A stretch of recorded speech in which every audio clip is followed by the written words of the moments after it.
మనం బ్రతికున్నంత వరకు మన శరీరం మీద చాలా ఇష్టం మమకారం ఉంటుంది. కానీ మనం చనిపోయిన తర్వాత ఏమవుతుంది? ఈ ఆలోచన మీకు ఎప్పుడైనా వచ్చిందా?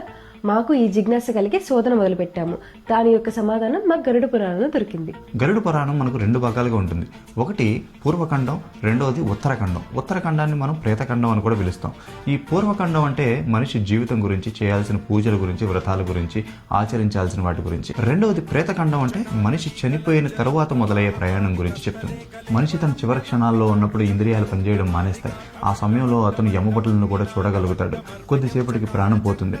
ఫిజికల్ బాడీలో నుంచి ఒక చిన్న లింగ రూపంలో ఆత్మ బయటకు వస్తుంది. కానీ అప్పటికి చనిపోయినని ఆత్మ నమ్మలేదు. ఎవరైనా వచ్చి లేపుతారేమో అని ఆశగా చూస్తుంది. కొద్దిసేపటికి తన బంధుమిత్రులు కానీ, కుటుంబ సభ్యులు కానీ వచ్చి తనని మళ్ళీ బ్రతికిస్తారేమోనని కోరికతో ఉంటుంది. కొద్దిసేపటికి తన దహన సంస్కారాలు జరుగుతుంటే అది చూసి తట్టుకోలేక విపరీతంగా రోధిస్తుంది.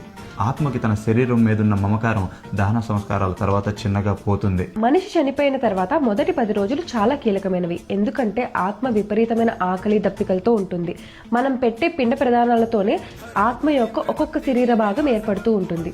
మొదటి రోజు పెట్టే పిండంతో తల, రెండవ రోజు మెదడు, మూడవ రోజు భుజాలు, ఇలా 10 రోజుల్లో మొత్తం శరీరం ఏర్పడుతుంది. 11, 12 రోజులు కూడా చాలా కీలకమైనవి.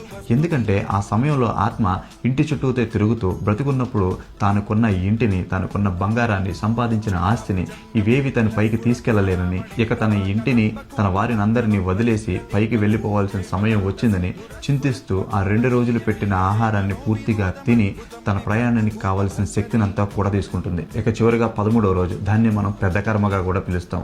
ఆ రోజు మనం చేసే అన్నదానాలు కానీ, గోదానాలు కానీ, బ్రాహ్మణ దానాలు కానీ ఇవన్నీ ప్రేతానికి విపరీతమైన పుణ్యాన్ని ఇస్తాయి. చివరిగా ఆ రోజు పిండాన్ని భుజించిన ఆత్మ మనం దానం చేసిన పుణ్యాన్నంతా మూటగట్టుకుని తన యమలోక ప్రయాణాన్ని మొదలు పెడుతుంది. మన మానవ కాలం ప్రకారం ఆ ప్రయాణం 1 సంవత్సరం పాటు సాగుతుంది. కొంతమంది ఈ మహాప్రయాణాన్ని మొత్తం 43 రోజులుగా కూడా చెప్తారు. అయితే దాని గురించి మనకి గరుడ పురాణంలో సరైన వచనం లేదు.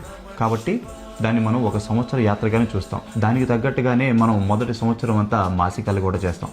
ఈ ప్రయాణంలో ఆత్మ విపరీతమైన కష్టాలను ఎదుర్కొంటుంది. చివరగా యమలోకం వెళ్ళిన తర్వాత యమధర్మరాజు మన పాప పుణ్యాల చిట్టా తీస్తారు.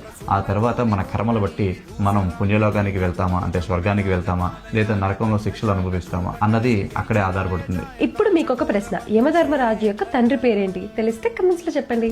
ఓం నమో భగవతే వాసుదేవాయ.